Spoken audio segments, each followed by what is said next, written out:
In recent years, Russia and Sudan have maintained strong and resilient bilateral relations.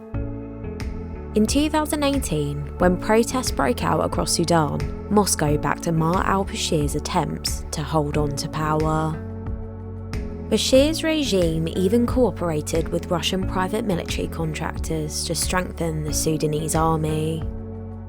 When Bashir was ousted in a coup in April 2019, the Kremlin quickly came to the aid of the Transitional National Council amid a growing outcry at the UN over the military junta's human rights abuses. Yet in August 2019, Moscow gave its blessings to the power-sharing accord which the Sudanese military and civilian opposition reached. Notwithstanding Sudan's transition to civil rule, Russian officials remain determined to continue strengthening their military ties with Khartoum.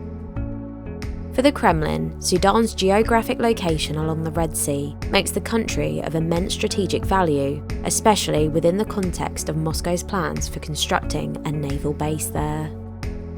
From the Sudanese perspective, Russia represents a potential partner as Khartoum seeks to bring Sudan out of isolation from global financial markets which for decades have hindered development in the country.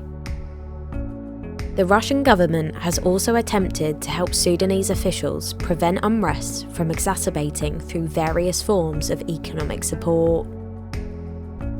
Looking ahead, Sudan is likely to join the ranks of other Arab states who see much merit in building stronger ties with Russia, especially when Moscow is proving to be a valuable arms dealer and power broker in the wider Islamic world.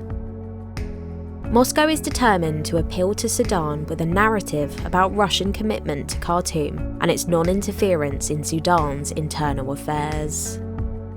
Yet Russia's support for Bashir's government may undermine its soft power influence in Sudan, especially among those who are against the strongman's rule.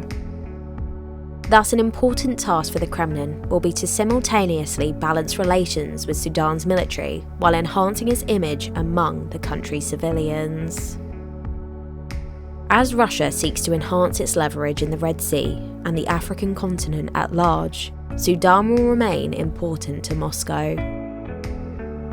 The idea of Sudan becoming an increasingly Russia-friendly country factors heavily into Moscow's plans for growing its geopolitical influence in Africa. Thus, both Russia and Sudan are set to continue viewing their partnership as increasingly relevant to their national interests.